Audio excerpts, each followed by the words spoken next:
Hey guys, it is me, the dude who talks, and welcome to today's video. So for today, I'm going to be talking about the upcoming collaboration album from Hifiklub and Roddy Bottum called Things That Were Lost in the Fire, which is out on the 16th of October, which will be out through Dreamy Life Records and Too Long Records. So a little bit about Hifiklub. They were formed in 2006. Essentially, they're an experimental trio. They're from Toulon in France, and they consist of Pascal Abatucci-Julien, who does drums and percussion, Jean-Luc Farrat, guitar and effects, and Régis Laugier, who's bass and vocals. Apologies if I've got any of those pronunciations wrong. So yeah, they're known for a lot of collaborations. You might be aware in a previous video that I did, I talked about Rapture, which notably featured Matt Cameron from Soundgarden and Pearl Jam. Not only that, they've worked with such artists as Lee Ranaldo from Sonic Youth, Alan Johannes from Queens of the Stone Age and Them Crooked Vultures, and Mike Watt from The Stooges and Minutemen. So Things That Were Lost in the Fire came to fruition when the Hifiklub met Faith No More's Roddy Bottum by chance in New York City while they were working on another project. These guys are really busy. So initially the collaboration with Roddy was just going to be a single, which was to be a tribute to poetess Emily Dickinson. However, this extended into a further collaboration with Roddy, with him writing more arrangements and texts with Hifiklub, and this expanded into a full album which was recorded in a basement of a dingy nightclub, and the results of this was Things That Were Lost in the Fire. So, what did I think of this album? Did I like it, or did I wish this album was lost in the fire too? Only one way to find out. Let's dive into it. In my head, I had this idea that I was going to be comparing this release to Rupture, which I thought Rupture was really out there in terms of experimentation, and I thought Things That Were Lost in the Fire was going to be of a similar vibe. But on my first listen, I was taken aback a little bit, because for me, it was quite grounded. It was more guitar focused, and if I was comparing it to a genre, it'd have more of a math rock feel with the use of like angular riffs in it.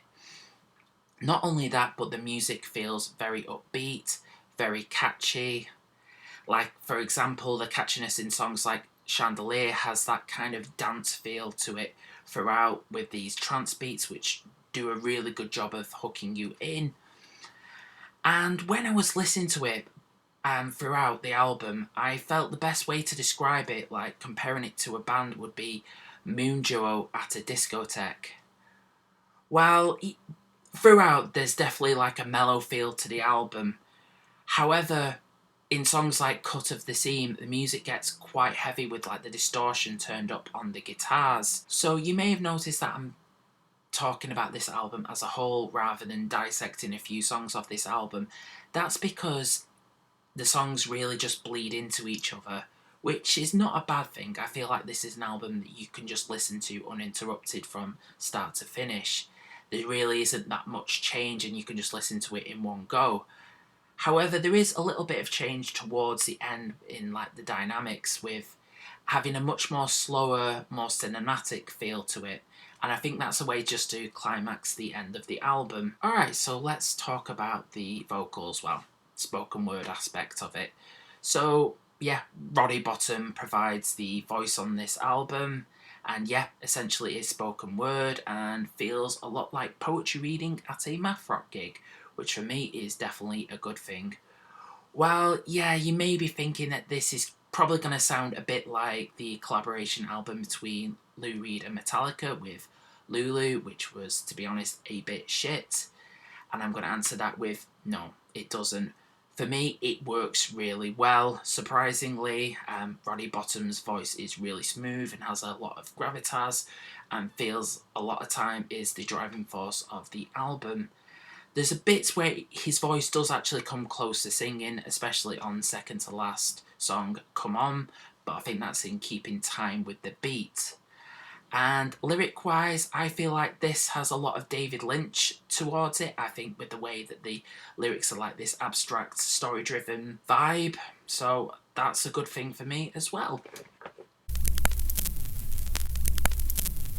I mentioned about the experience of this album with the songs bleeding into each other and feeling like an experience that you can just listen to from start to finish in a single go. However, there was one song that really stuck out like a sore thumb for me, and that was the cover of Survivor's Eye of the Tiger, which, to be fair, it's not a bad cover, and it's done in the same vibe as the rest of the record, but I feel like that's a cover that you can't really go too abstract on it. It's a song that you really got to give it the vocals, and I feel like it was just a bit distracting. However, if I didn't know it was a cover and I didn't know the original song existed, I probably wouldn't have noticed.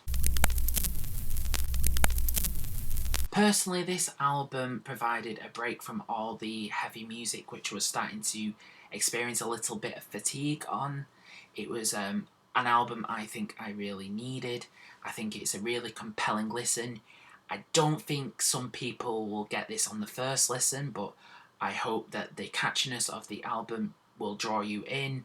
And I think the way that it mixes genres really well with like math rock, psychedelic, and a little bit of electronica in there, I think it'll be an album that will entice you. So yeah, give it a listen. Me talking about things that were lost in the fire. Are you thinking of picking this album up? Please let me know if you are down below in the comment section. Like always, if you've enjoyed this video, please like, share and subscribe. It really helps out.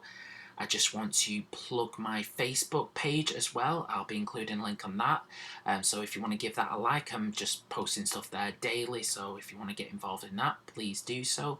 I've also got Instagram. So if you want to give me a follow on that, I'm usually posting stuff about vinyl. So yeah, come follow me on Instagram and we can chat about vinyl and music and stuff. So yeah, I should be back next week. Hopefully I'll be talking about something that's going to be a little bit heavier, so hopefully you'll want to stick around for that. So all I've got left to say to you guys is, I've been the dude who talks. You guys are fucking awesome. Thank you so much for listening. Cheers.